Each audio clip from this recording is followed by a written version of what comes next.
রাজধানীর foreign service একাডেমিতে ৩০টি রাজনৈতিক দলের সঙ্গে জাতীয় ঐকমত্য কমিশনের বৈঠক। এতে সংবিধান ও নির্বাচন ব্যবস্থা সুনির্দিষ্ট ৪টি বিষয় নিয়ে আলোচনায় অংশ নেন রাজনীতিবিদরা। বৈঠকের শুরুতে জাতীয় ঐকমত্য কমিশনের সহসভাপতি অধ্যাপক আলী রিয়াজ বলেন, সব রাজনৈতিক দলের মতামতের ভিত্তিতেই জুলাই সনদ করতে চায় কমিশন। যে সমস্ত বিষয়ে প্রায় কাছাকাছি মতামত আছে বা সামান্য আলোচনা দরকার ঐকমত্য তৈরির জন্য, সেগুলোকে আমরা চিহ্নিত করে আমরা ঐকমত্য কমিশন সেগুলো আলাদা আলাদা ভাবে দলের সঙ্গে আলোচনা না করে সকলে মিলে আলোচনা করার কথা বিবেচনা করেছি আমরা। আলোচনার প্রথমে সংবিধানের ৭০ অনুচ্ছেদ সংশোধনের বিষয়ে মত দেন রাজনৈতিক প্রতিনিধিরা।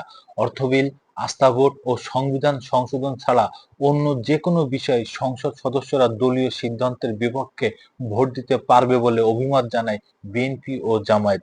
এই বিষয়ে কিছুটা ভিন্নমত রয়েছে এনসিপি ও গণসংহতি আন্দোলনের। বিল, নো কনফিডেন্স এবং সংবিধান চেঞ্জ, এই তিনটা বিষয় ছাড়া আর সকল বিষয়ে একজন পার্লামেন্ট মেম্বার তার দলের বিপরীতে চাইলে অপিনিয়ন দিতে পারবেন।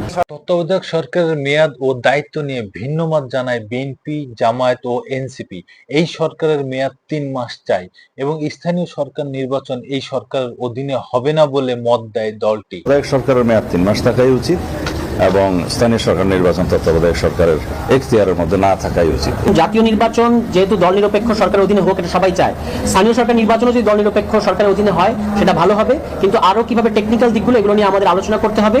সংসদে নিম্নকক্ষে নারী আসন ১০০ করার পক্ষে বেশিরভাগ দল, তবে তাদের নির্বাচন পদ্ধতি নিয়ে ভিন্ন মত দেখা যায় দলগুলোর মধ্যে। আগামী পার্লামেন্টে প্রত্যেক দল থেকে অন্ততপক্ষে ২০% নারী প্রার্থী দিতে হবে। জাতীয় নিরাপত্তা, সংবিধান সংশোধন এবং রাষ্ট্রপতি নির্বাচনের ব্যাপারে প্রধানমন্ত্রী বা সংসদের এখতিয়ার, এটা আপাতত এটা ওপেন থাকছে, দলগুলো আলোচনা করবেন। সব সংসদীয় স্থায়ী কমিটির সভাপতি বিরোধী দল থেকে হবে। জাতীয় ঐকমত্য কমিশনের এমন প্রস্তাবের বিপক্ষে মত দিয়েছে বিএনপি।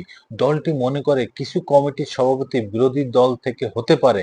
জামায়াত সংসদের কমিটির অর্ধেক চায় বিরোধী দল থেকে।